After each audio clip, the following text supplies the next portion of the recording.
The development of it was fairly easy, and the casting was not. Because it was going to be a very tough film to watch, I thought, let's cast it with comfortable actors. What I mean by comfortable actors, people that you've seen on television before, that you know, that you're comfortable with. Most of the actors in this show were on Lauren Green was on one show, was one actor.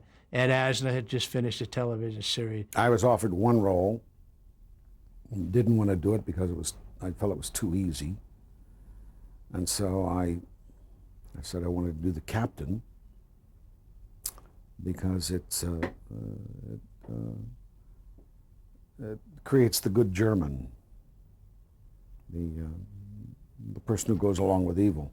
Ed was able to do that in such a way as to just, it's hard for an actor to be in the gray, you know? It's kind of easy to be a hero. It's kind of easy to be the villain.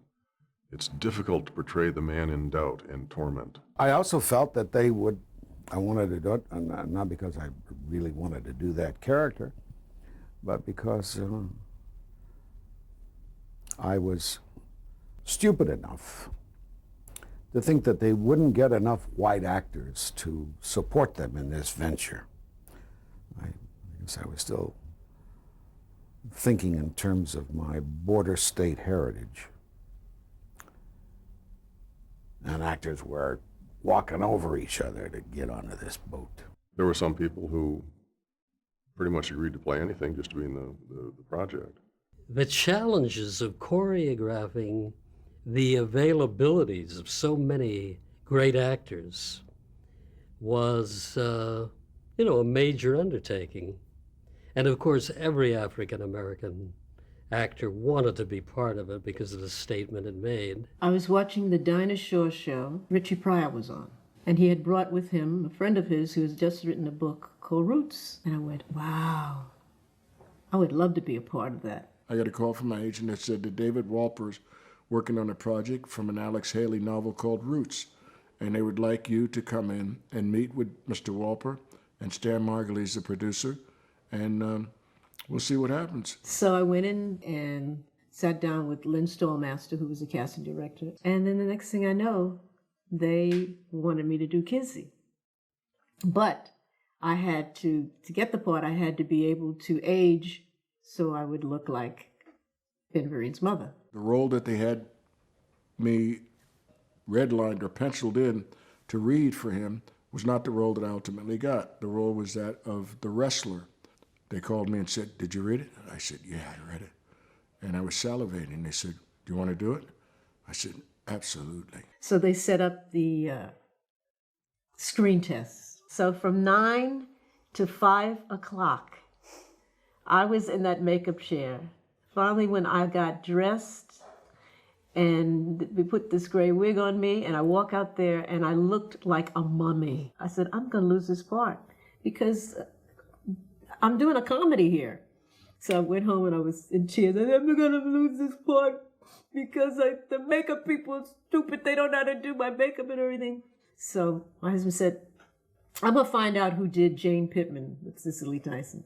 So he got the name and he did the makeup and it was wonderful. And they went, you've got the part. And then I realized while I was reading for these two roles, every once in a while they would allude to the character of Kunta Kinte.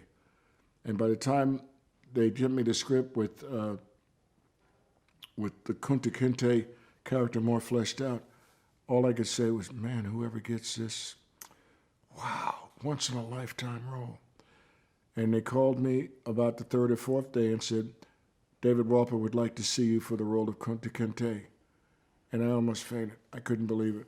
It was like I'd hit the lottery. LeVar portrayed him as a young Kunta Kinte, and I, the older, more mature Kunta Kinte. We didn't have Kunta Kinte, I must say. Lynn Stallmaster went around to all the little shows and plays and things, and went to SC and at UCLA to all the school plays. He was a true casting director. He searched out things, and he said there's a young kid at USC who's in a play that we ought to go down and see. And one day there was an announcement made in one of my classes that they were looking for some young black kids for a miniseries based on a book by a man named Alex Haley. There were 3 young black kids in the department at the time, and we all went to Lynn Stolmaster's office. One thing led to another.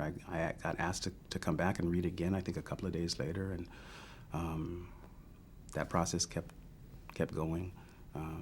March 27th, 1976, I was screen tested.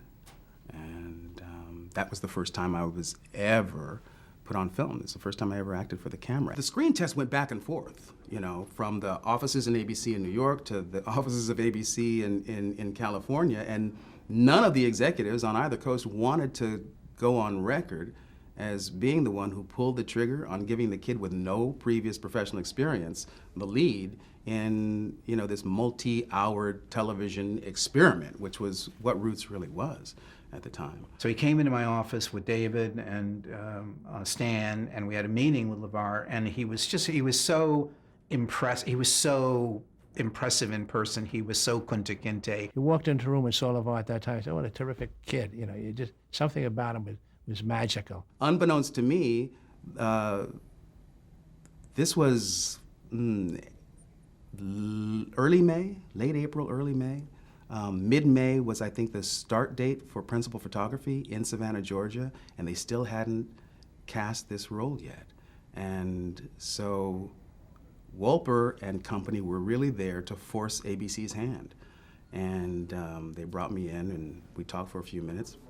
They asked me to leave the room, and I'll never forget it. Stan Margulies comes out about 3 or 4 minutes later, and he says, "Pack your bags, kid. You're going to Savannah."